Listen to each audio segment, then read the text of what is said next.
Welcome to the Sober by Design podcast, where we explore the many pathways to recovery and a better life through conversations with a wide array of guests.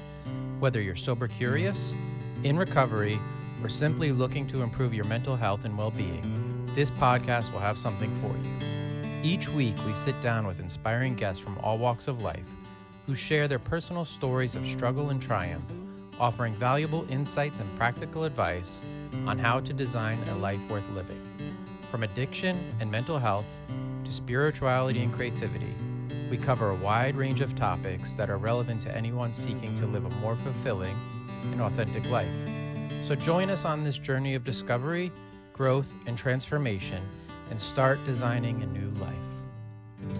Okay, everybody, welcome to the Sober by Design podcast. Today we have a great guest. She was supposed to be on last week, and I messed up technologically, and she was kind enough to kind of reschedule with me. So today we have Emily Molnar, and she is here to tell us a little bit about her story of, recovery, not only in the world of alcohol, but also health, and then her fitness journey. And it's a pretty amazing story. So how you doing today, Emily? I'm good. Thank you for that intro. I'm doing really well, and I'm excited to be here. Thanks for Great, having me. great. If you just wanted to open up a little bit and give everybody kind of a background of kind of where your life started and how you grew up, I think it's always interesting to hear that from people. Yeah, so I grew up in North Jersey, born and raised here, and nothing super interesting in my childhood, honestly. I would say Morristown, North Jersey is a small town. I went to Catholic school growing up and then went to a public high school here. And yeah, nothing super interesting. My parents are divorced, so I come from that, and that, I definitely think has played an impact in my life, but nothing super exciting about my young childhood. Everything kind of changed as I got older, and so that's, where what's made me who I am probably started after 18, not necessarily before 18. hmm So Okay. So, when did you, I guess, find your first challenge in life? Like up till 18, it sounds like it was going pretty good. I mean, divorce is tricky. I'm a childhood divorced person too, so I get it. yeah. But like, so when did that first challenge hit? When did things start to change for you? So I went to college down in Philadelphia. Things were okay. I wish now I hadn't gone to school. I haven't used my degree. I, still have student loans, all of that stuff. Um, and I would say that it wasn't necessarily being in the wrong crowd, but I look back now and I think for a long time I was very unhappy in life, and I found alcohol as a coping mechanism. So I, was a normal college kid, drinking a lot all the time. I hung out at a frat house. But I look back now, and especially after school, I was in a relationship for a long time that I don't think was the healthiest. And I think things really started to change then in how my life was. I went home after school, so I graduated in 2009, and I came back to North Jersey for a couple years, and I was dating my ex at the time. We were here for a couple years. That was when the drinking started to really get heavy. I was hanging out with people, and that's what we did. hmm We just, the people that I was friends with, we drank all the time. That was what you did. You partied. I mean, this town still, I had some hesitancy coming back later in life because I was worried that I would end up going back to drinking, not because I wanted to, just because I know what the culture is like here. I Sure. haven't, so thank goodness. But I ended up going back down to Philadelphia with my ex in 2012. I hadn't found fitness yet, but it was not a healthy relationship, as I said. hmm And I look back now and I really was coping. I was depressed. I have a lot of anxiety. I've been diagnosed at this point with severe depressive disorder and an anxiety disorder.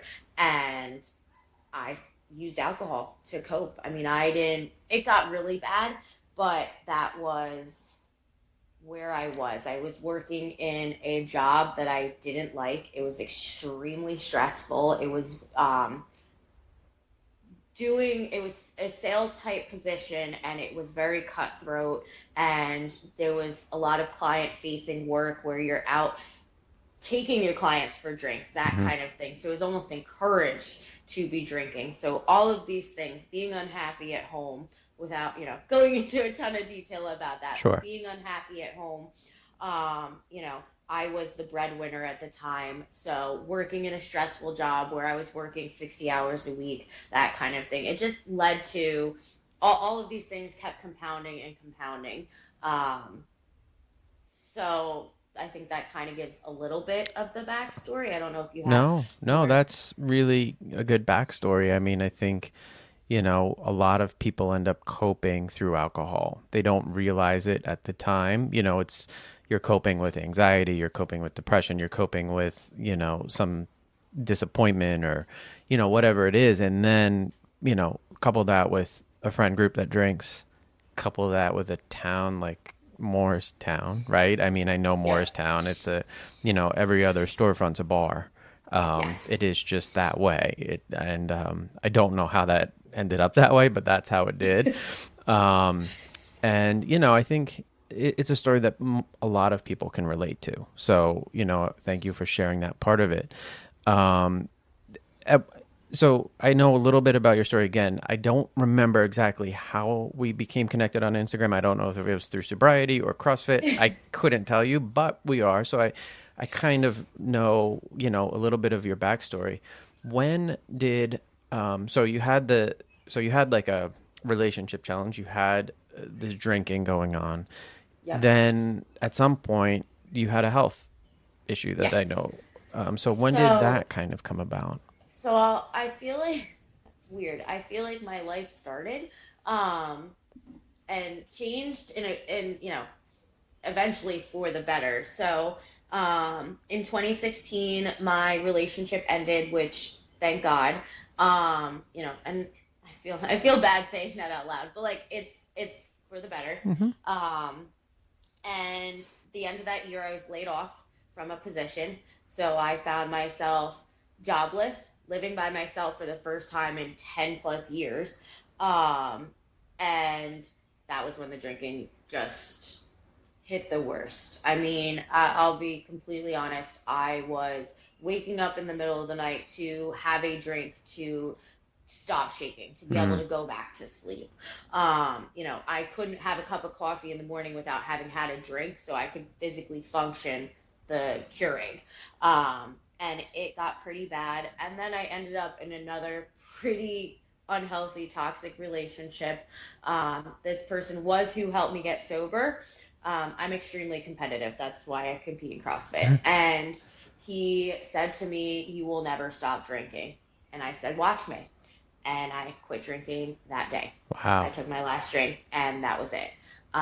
Because if you tell me I can't do something, I'm going to. I will do whatever it takes to prove you wrong.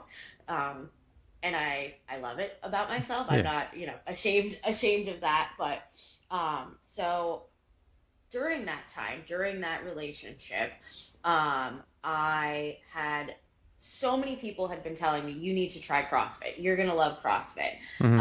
So a week before I got sober, I took my first CrossFit class. And I remember this was in 2017, and I remember watching somebody do the open workout because this is March of 2017, and being like, "I want to do that. I want to compete." And they're like, "You've never touched a barbell before in your life. Like, Yeah. let's teach you how to do some of the basics before you get there." But I knew. Like I walked in there and I was like, "This is what I want to do." And so the week later, I walked back in for my next class, and I was 24 hours sober. And I remember watching the wall move. Like I had people who were aware of what was happening and that I was detoxing and all Hmm. that stuff, but I used CrossFit. I would walk the 3 miles each way just to be out of the house and not sitting there thinking about alcohol and wanting to drink and all of that stuff. And so I walked to the gym and back, and I was doing, I don't know if you're familiar with ClassPass. No, no, no. So I know it's a national thing at this point, but you would pay for your membership for ClassPass, and you could go to all sorts of different gyms, not just CrossFit. I was doing kickboxing. I was going to another type of functional fitness at the time, and like all these things plus CrossFit. We only got 3 a month to each studio that was like a part of it, and I realized that I was paying more to go to CrossFit 3 times a week than I was for ClassPass. And so I was like, that's it. And canceled ClassPass and dove headfirst into CrossFit. And so that first year, what was it? So like 6 months. At one point I was doing they were like, you can't do this many classes, because I would do Olympic lifting class, and I would go to gymnastics class, and then I would go do the WOD, and they're like, you're trying to do too much. And I was like, but I love it. And I still get that. People still are like, you're overtraining. I'm like, but I genuinely love it. I enjoy the suffering. I enjoy getting better and moving the needle every day. But that's besides the point. So I was heavily involved. I mean, I competed in like an in-house comp a month in. I was like, this is it. Like, I love it. I think I came in dead last. Like, I couldn't even hit the wall ball target. Like, I didn't grow up playing sports. Like, the base I've built in the past couple of years is the base. Like, I don't have any athletic background. I have zero fast twitch muscles, any of that. So all was good. I was smoking still, because I was like, I can't quit drinking and smoking at the same time. It's just too much. So for the first 6 months, 8 months, whatever, I was still smoking. And I quit smoking I did a comp. And I've told people this, so I'm not like, it's embarrassing now to say it, but like, I was behind the gym smoking during this comp. And it was a rookie competition. It is what it is. And that day I was like, all right, I'm quitting. I drove 3 hours to my mom's house, and I gave her my pack of cigarettes, and that was it. Probably hurt more than quitting drinking. I'm not going to lie. Like, the uncomfortableness of quitting smoking sucks. But, so that was the end of that. A month later, I got sick. I was coming home from work. I thought I was having a panic attack. Turns out it was the aura for a grand mal seizure. And so this was November of 2017. And they did, of course, because when you're sober, people just think that you're overdosing when you have a seizure. Sure. So I was in the hospital for several days with testing, and they saw something on my brain, which they thought at the time was a brain bleed. So we had to pull back on my training. I was not allowed to do super heavy lifting. I wasn't allowed to do high intensity. But I still moved. I mean, as soon as I could, I was back in the gym, because that has been my saving grace for everything for so long now. Or at the time it was, and it still is now. And we went about 2 months. I had MRIs every month, and they noticed that it was getting bigger, and a bleed would not get bigger. And so I think it was the very, very end of 2017. So like December, the end of December. And I remember looking at my MRI with my mom, and I was like, that's bigger. Like, that wasn't what that was. And that was when I was first diagnosed with brain tumor, with cancer. They thought at the time it was a glioblastoma, which I'm not sure if you're familiar, is a death sentence, and it still is to this day. It is like, and I'm going to mind blank on the word, but it is not a curable cancer at this point. I was brought onto a different hospital system, seen with like the head of neurosurgery at Jefferson in Philadelphia, and they decided they were going to do a craniotomy. So I had sat there for almost 2 months being like, okay, this is it. Like, this is what it is. You can't change it. Like, you can only focus on how you're reacting to it. Like that's all you can control. So in February of 2018, I had a full craniotomy. They ended up going in a little bit more than they expected because it just wasn't what they thought it was. Sure. A glioblastoma, I believe, and don't quote me on this, can be parts of it can be removed. What I had was called a diffuse tumor. So it turned out it was not a glioblastoma.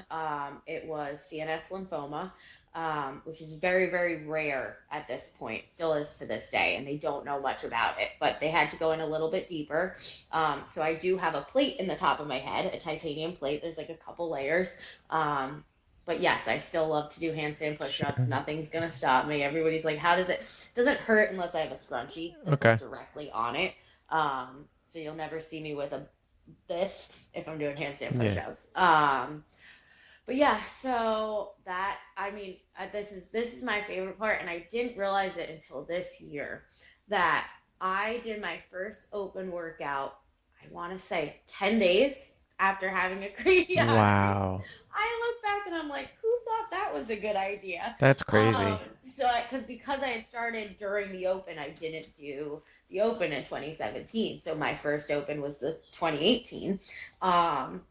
And yeah, and I RX'd it. I'd never touched a 35-pound dumbbell in my life. And yeah, so that was my first workout. I think I made it through 5 rounds, but at the time that was huge. I was like, oh my God, like I just RX'd the Open, my first ever workout. But yeah, now I look back, I'm like, that was probably not the best plan. I could just say, so my father had an aneurysm. I don't remember the exact year, but it was probably right around when you had your craniotomy. So I was Okay. going, he had his brain surgery. Obviously, he was completely unhealthy. He was, but he was in pretty good shape for his age.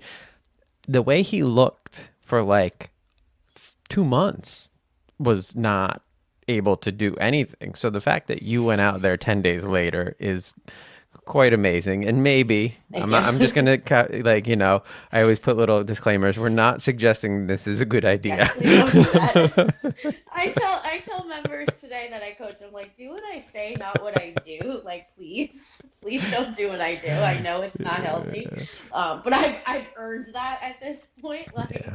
No, that's an um, amazing thing. And, just can I step back one step further yeah, even? of Like, so course. when you're in the car that day and you have that episode, what did that feel like? Like, what was happening? Because you said panic attack. Was it just like too much, or did you actually No, seize? so when you rub your eyes really hard Uh-huh. and you kind of see like puffy clouds, I was seeing that, but my eyes were open. Okay. And I thought that was weird, but I just had that overall like doom feeling. If I don't know if you've ever had a full-blown panic attack, like where you just like the world's not okay. Mm-hmm. And I just had that feeling. I didn't know what it was. I couldn't place it. I don't remember everything. Okay. So some of this is like stuff my mom has told Mm-hmm. me. I was living with my grandma at the time. And I'm really glad that I came back down the stairs at my grandma's house and I had sat down when the seizure itself started because if I was standing, I probably would have smacked my head.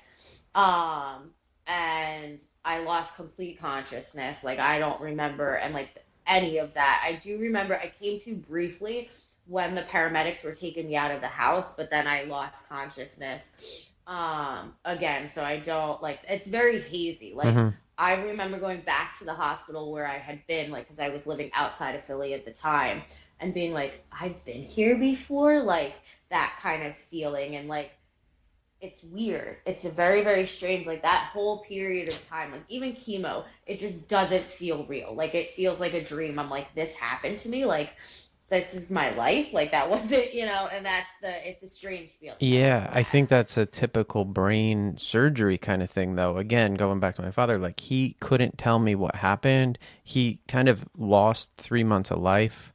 He still, I was talking to him yesterday in the car, and he still is afraid to take a shower because he had his aneurysm in the shower. Ugh, And he literally thinks that somebody hit him in the shower because like the pain he felt when it happened, yeah. he associates the shower with that pain. And just some of the thoughts were so crazy. And I said, the brain is so, delicate in that, like, this small little area. Because I saw the scans, and I mean, his thing was small. So, Yeah. if you had a tumor, it's obviously a little bit larger. So, the fact that, again, like, your memory's there, all that stuff, I think it's awesome. I look at myself as I know I'm very lucky. Are there moments where it's frustrating? Yes. Hmm. Um, so I have some issues right now with, and this will never go away. It's something that I have to deal with for the rest of my life. But there are muscles on my right side. So where the tumor was on the left-hand side because that's my dominant hemisphere. So that's what controls this side. So my tricep, my lower lat, and my like glute med area on the Hmm. right side don't always fire. Um, I have a hard time controlling this side of my body. Not all the time. There are times where it's worse than others. But yeah, so it's frustrating as an athlete Yeah. because there are days where just things aren't clicking, they're not going to work. My foot's going to roll out because I can't get my, body to do what I want it to do. Is that going to stop me? No. But yeah, like I have a hard time. New memory is not a strong suit. Okay. You'll notice sometimes I say it's because I'm trying to figure out the next word that I want to say, Sure. and it sucks, but I'm alive. Yeah. And so you have to take the good with the bad. And my oncologist is like, I'll try and be like, this isn't working, and she's like, what? She's like, your quality of life is great. I was like, but I'm an athlete. Like, Yeah. I'm a competitor. I have some extremely high level goals. I want to be an elite athlete. And so it can get tough some days, but I just, you know, I remember that I get to do this every day. I still get to do this every day. And I just hope to use what I've been through to at least motivate and inspire other people, because just to know that you can do whatever you set your mind to. So as much as this is a shitty situation or was a shitty situation and the outcome, Hmm. you know, there are things that are frustrating, at least I can do that. At least there's a positive that comes out of it. Yeah. That's how Listen, I look at it. it could have been a lot different, right? Yes. There was a lot of outcomes, and I think yours is a pretty good one. Yes. So you get through surgery, you're in CrossFit. Obviously, I know you as a coach. How did that transition start to happen for you? So I was in chemo from March of 2018 to the end of October of 2018. I got my L1 during that time because I was like, I looked at it as I have two choices. I can either sit here and wait to die and be like, this is the end, my life sucks, blah, blah, blah, or I can fight. And so I decided to just focus on being an athlete. And I Hmm. knew I wanted to compete, but I just said, this is my life. This is what I want to do. This is what I'm going to do. I'm going to compete. And so that became my sole focus and gave me a purpose while I was there. I brought my food with me to the hospital every single time. I brought meal prep. You name it, I had workouts to do. I made sure to get steps in while I was there.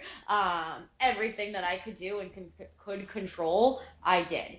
I might not have been able to train the way I would have wanted to, but I read as many mindset books as I could because I was like, I can't train. I'm going to focus on my mindset. Like, what can I do? What can I control right now to be an athlete? To, at the time, it's still now to this day is the goal, but to make it to the games. Like, Hmm. I want to compete. I want to be elite. Like, what can I do? And so that was what my focus was. So I got my L1 during it because I had started volunteering with the Phoenix when I first got sick, because if I couldn't train, I could at least coach and help other people. Sure.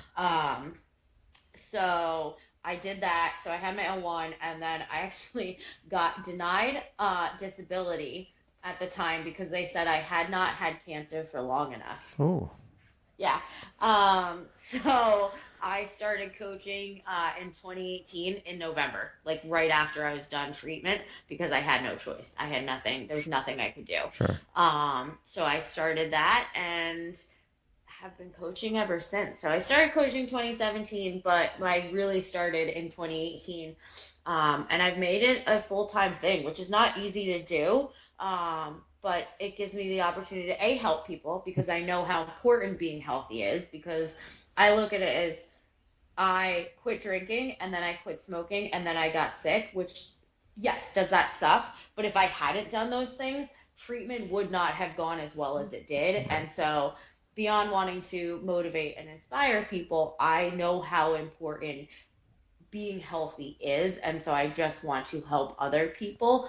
And I want to show people that you can do whatever you set your mind to. So Yeah. it's kind of, twofold I don't care if I'm 65 and that's when I make it to the games as a master's athlete, like I will get there. But I also, I coach because I want to help people. And, then I also get to be in the gym as much as I want. So Yeah, I mean, listen, looking in at your feed, one, I think you live a very healthy lifestyle. I can say thank you. that, and it's an inspiring feed. I couldn't do everything that you're doing, right? Like you definitely live the life that you talk about. So I can say that without a doubt, right? Like see the meal prep, see the food, see the training. So it's all there, which I think is amazing. And to your point about, you wouldn't have been able to make it through treatment. I was just at my doctor yesterday and I go to a functional medicine doctor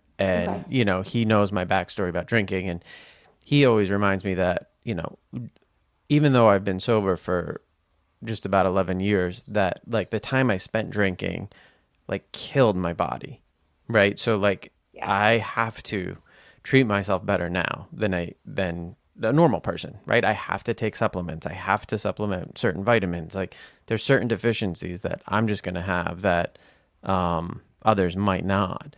And even our muscles react differently. I had a woman on earlier in recording, this woman Jill, and she wrote a whole book about how alcohol actually affects your muscles. So, That's, yeah. it's a thing. And, the fact that you noticed it and can say, yeah, I had to be healthy, and I was lucky to be healthy. It's a lot of people take their health as like, a given, and it's Yeah, not. it's not. It's not.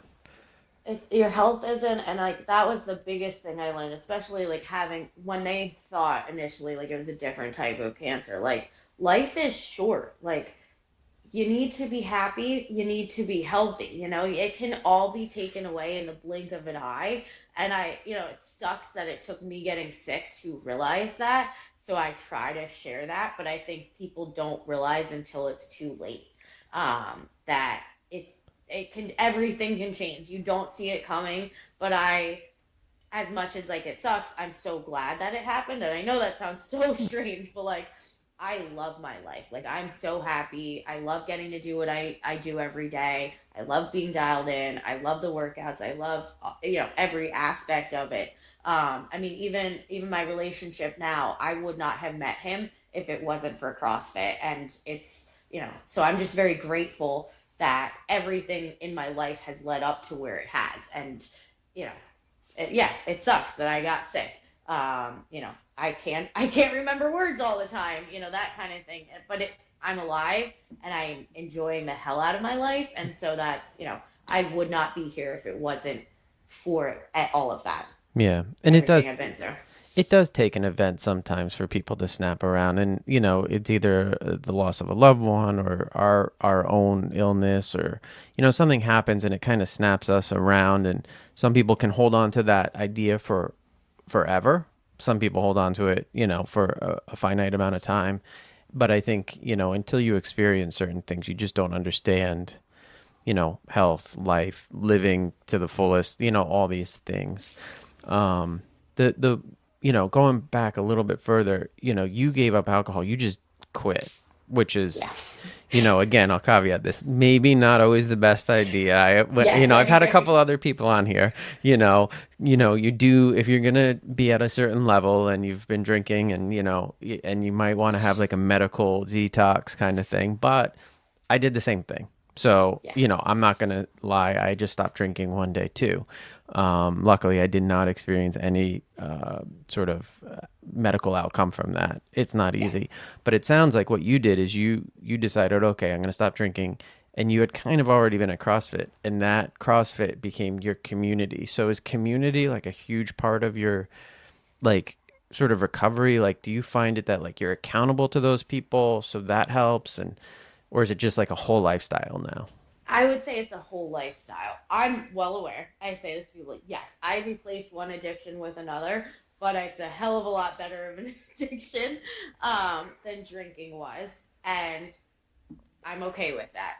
I think for me, it's the whole lifestyle. I like, sometimes I'm like, could I have a drink now? And I'm like, even if I wanted to and could possibly have a single drink, that wouldn't happen. Hmm. Um, it would ruin everything that I've worked so hard for. I mean, it's gonna take me a lot longer to be successful in this sport than it will a lot of other people because of what I've been through. Hmm. And I can't change that. But why on earth would I set myself back even more? I wear Whoop. Are you familiar with Yep. Whoop? Yep. So I have people, members and stuff who are like, wow, I had one beer and my recovery score is red. Like, why would I do that to myself and set myself back even further? God, who knows what it would do to the muscles that already don't fire and make things worse. It's not, to me, it's not worth it. So yes, so like I've used CrossFit to help me get and stay sober, but I also just have zero desire at this point. I would much rather eat my calories than drink them. Sure. And I don't listen, I don't know that it's a one for one replacement, addiction to addiction. It's, the way I look at it is like, somebody has said, what we like to do, addicts or people who, have an issue, are we like to modulate our insides with something from the outside. So, we did that with alcohol. Some people do it with food. Some people do it, with just television or their phone or whatever it is, right? There's 1,000 things that we can do. I don't know that fitness. I mean, I think there are. I talked with another person that does CrossFit about it on his podcast. Like, I think there is a level where it can get a little weird, but again, I don't know that it's so bad either, right? Yeah, Like, it's like there only if like you're hurting yourself. I think that's where it becomes dicey, right? But yeah, like, is building muscle, is going to the gym for like 3 hours bad? I don't think so, right? Like my older son is stopping track in a well, he stopped yesterday. It was his last meet. So like today okay, he's picking right back up and going to the gym because he loves it, that's right? awesome. It helps Yeah, his mind, it helps his body. He lost a ton of weight during track season. So he's super bummed about that. Like he was down like 15 pounds, and so he wants to put his muscle back on. But, who am I to say 2 hours at the gym's too long for him? I don't think it is, if it makes him yeah, happy. and And the it same for it you, does. you know? Yeah, it makes me very happy. Like it's hard for me. Like I had therapy this morning, and I'm like anxious to get into the gym. I like, just said to my boyfriend, I was like, "We're going to the gym right after this, right? Like, can we please go?" Like, I'm ready. I have my training and stuff. Like, I know what I'm doing for the day. Um, you know, we're going out to eat tonight, and I already know what I'm gonna get. It's already logged in my nutrition and stuff like that. So it's like you can make it work, but like I just the whole lifestyle. Like I just enjoy it. I like being an athlete. I like when people are like, they come up to me and they're like, oh, like you look really strong, or like they'll ask me a question in the grocery store of like, what should I get? And like to me, like I like that. Like I don't have a problem with Sure. that. It's all encompassing. Balance isn't easy. And but I don't care. Okay. Yeah. I'm not a balanced person, but at least I know it and I own it. Yeah. So And you've managed to kind of work this into, again, a way to make a living. So you're already kind of in that sphere all day. So it kind of exactly. helps you out in kind of living this lifestyle fully. For like Oh yeah. me, it's very, it'd be very challenging, right? Like I have a job, and then I have these meetings that come up, all the time. Obviously last week, I was like, No biggie. but it is challenging for some people, and I think you probably see it with some members, they're up and down, and some take it more seriously. I know when I was going to the gym, there were folks who, obviously were there just, they're one free hour a day, but I think it's great to make the time, like whatever time you can make. I think it is super important to take care of your physical being. I agree. And I say to people all the time, like, yes, I think CrossFit is a great vehicle for being healthy and all of that stuff. But I just want people to move Mhm. because movement is medicine. Movement is the most important. So if Zumba is what you like, then go do that. Like if you like running, go do that. Like, yes, we all know we need to strength train, but like whatever's gonna make you happy, that's what I want you to do. It doesn't have to be, I care that you're coming in. You don't necessarily have to do ring muscle ups. You don't have to do handstand push ups. Right. Like just come in and move. And that's what's so important. And I don't think everybody's like, I'd rather you do a 20-minute walk than nothing. If you're like, oh my God, I only have this amount of time, like something is better than nothing, and I would much rather that than not doing anything at all. Yeah, and a lot of people just kind of think like, well, I can't do this full workout, so therefore I'm not going to do anything, right? It's like they kind of just write it off, and the easiest thing is to just walk out the front door and start walking Exactly. for like 20 You can do, minutes. there's so many body weight movements and stuff, and it's like, especially like once you get started. I know getting started, I say this to people all the time, like getting started is the hardest part. I love this, but there are days where I'm like, I am so sore, I don't want to move. Yeah. But I also, for me personally, like you got to remember your why. Like, why are you doing this? Hmm. And I'm like, my competitors are out there training. I could take the day off. No one's going to stop me from that. But then they're getting ahead of me, and I don't want that. So you just have to find your why, but also just get moving. Sometimes once you just start, those endorphins hit, and you're like, yeah, and you just keep going. You're like, okay, I can actually do this. I can move today. Um, and it happens a lot. I help people at the beginning of class. They're like, I don't want to do this. I don't want to be here. And at the end of class, the hour, they're like, I'm really glad I did that. And it's like, you just got to get people to start. Yeah, you're always glad at the end of those classes that you went. Oh, yeah, Yeah, it hurts, but you're glad. So the goal exactly. moving forward for you is to keep competing. Yep. What's the end game is the games, the The games, CrossFit yeah. Games. For those who don't know, it's like the end of the year. It's like the Super Bowl for the CrossFit Yeah. world, and there's a lot of steps to get there. Go online, read about it, but it is very hard. The competitors this year, I mean, we've had a couple people drop out, right? Like Mal O'Brien dropped out, Hallie Adams dropped out again. From what I can gather from the news, Hallie Adams was very clear it was a mental health thing. Mal, Yeah. it sounds like it was the same thing from what I can take in. And she's young. I mean, she's I think They're a very young, year. yeah. Haley's like a little bit older than my oldest, and Mal I think is 2 years younger than my oldest, and I know what a struggle it is for him just to be a teenager right now. So I can't imagine with this extra weight of like being one of the top in the world. But it's a lot of pressure to get there. It So is. you obviously are in that world, and that's your goal, though. Yeah, so that's my goal. And like I said, it's going to take me longer to get there, but I'm okay with that. I have my family supportive, my boyfriend is supportive. It takes a lot of work. I mean, I'm in the gym for hours a day. Every little decision I make uh, is important, but I have no problem with that. Mhm. And yeah, it's going to take me a long time because I don't fit into the adaptive category Sure. because my muscles don't, they fire sometimes, they don't always.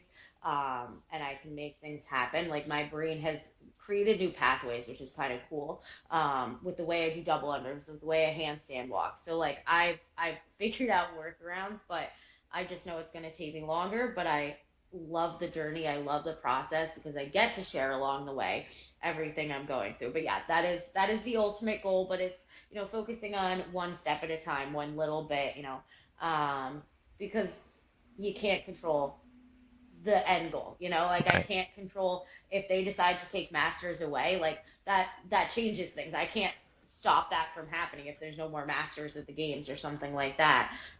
So I just, I have a local comp coming up. My boyfriend and I are teaming up together to do. And then my other big goal is to make it back to Masters Fitness Collective at the end of the year. I would love to podium. That's the big goal in the lower division that they have there. But I don't know what the workouts are. I don't know. Things might Sure. completely not line up. I have strengths, I have weaknesses. We're trying to fill in all the holes right now, but you never know. But yeah, competing and making it to that point is the big focus right now. But enjoying every day, on the way is also Yeah. super I mean, important to that me. is the point of living, right? Is to enjoy Yeah. it. That's, one thing that I try to say to everybody, and that's part of this podcast is like, yeah, we get sober, but some people get sober and they just get caught up in being sober. Like, let's find that, but then have like a life around Yeah, it, like like whatever you do. I get to live life. I am cancer free. I am sober. Like I get to do this Yeah. every day, and that's so exciting to me. Yeah. Like it just makes me happy. That's awesome. I am going to ask you a couple of things just to wrap up, but like Cool. one is, I like to ask people like kind of what they're watching, what they're listening to, what they're reading. I think I see that you are an avid listener of things, and I don't know how much you view things. I think you're a gamer. I am a Yeah. gamer. So, what's the stuff that you're doing in your off time? That's it. God, I'm so bad with off time, but I've been working a lot harder to do it, which is why I've gone back to gaming. I'm playing Destiny right now, Destiny 2.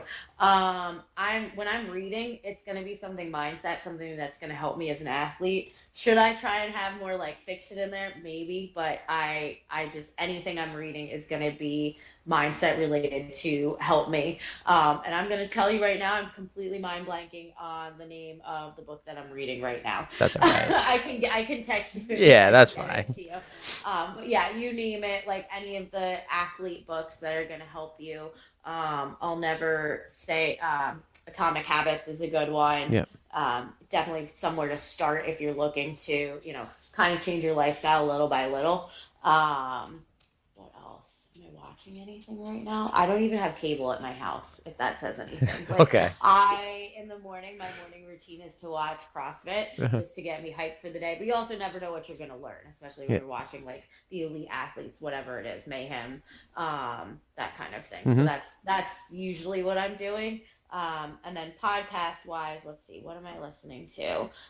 Invictus has a really good podcast. I love the Misfits podcast, Training Think Tank, any of those like bigger companies, Yep. or bigger training platforms, I should say.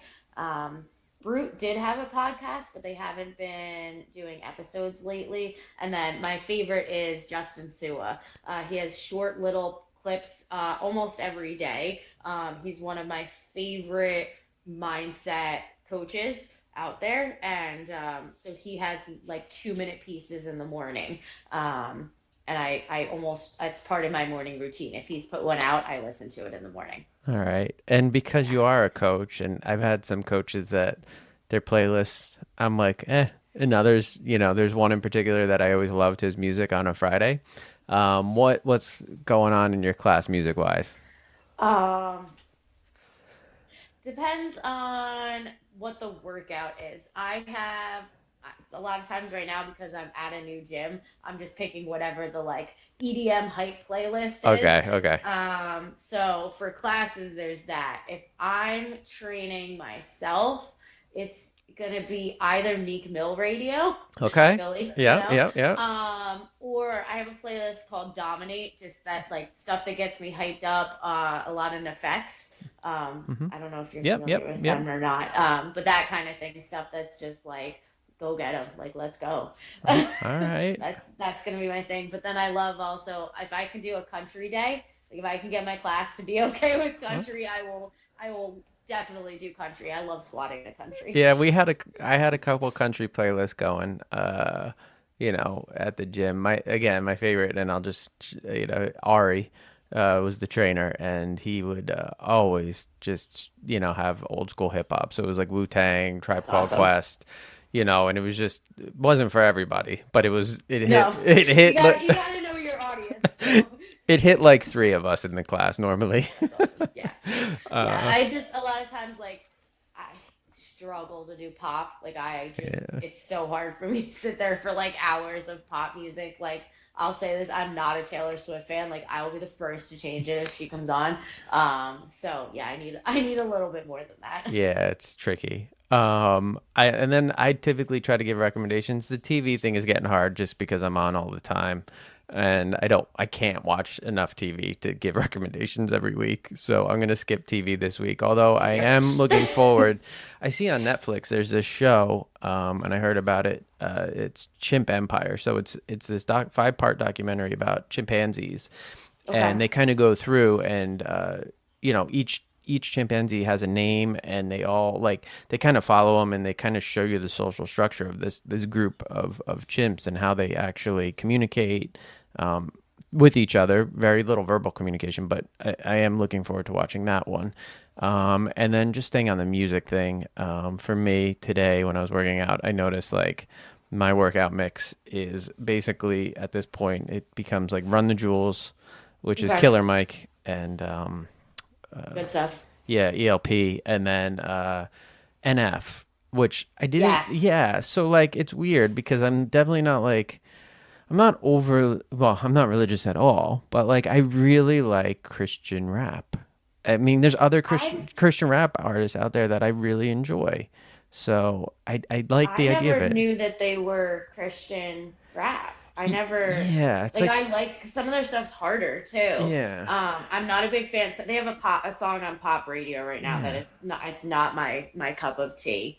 I But believe I've it's Christian been rap, though. I think it is. And there's a really couple other ones, too. It's definitely like a religious rap. So if you listen to some of his other interesting. stuff, he's definitely like shouting out God. And, it definitely has like a religious undertone I'll to have to it. look into it. Yeah. Yeah, my boyfriend has gotten me into I Prevail and Bad Omens Okay. lately.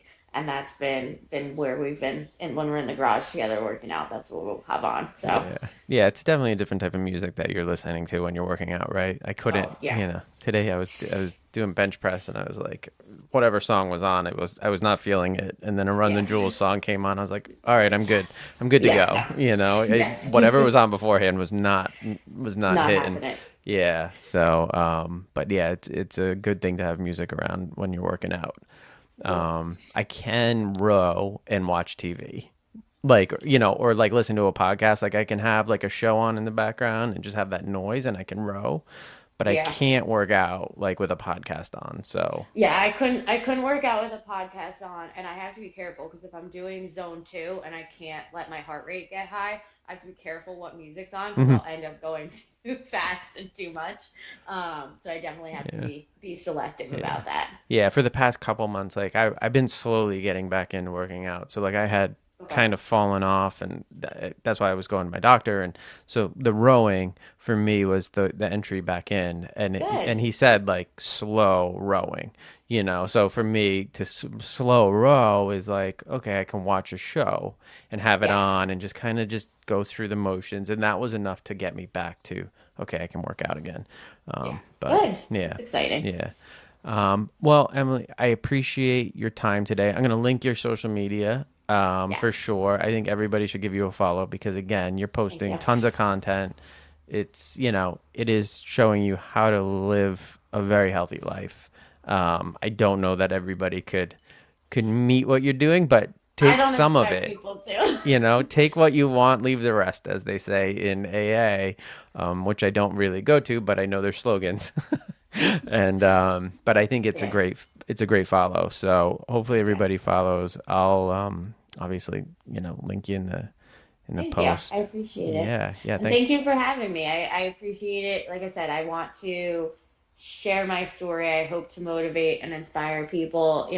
I'm not saying live the life that I live, but little habit changes can go a long, long way. Yes, they So can. I appreciate you giving me the opportunity to share everything. Great. Well, thanks. And everybody, if you could like, review, subscribe, do all these podcast things that they tell me are important, that would be great. And we'll see you next week.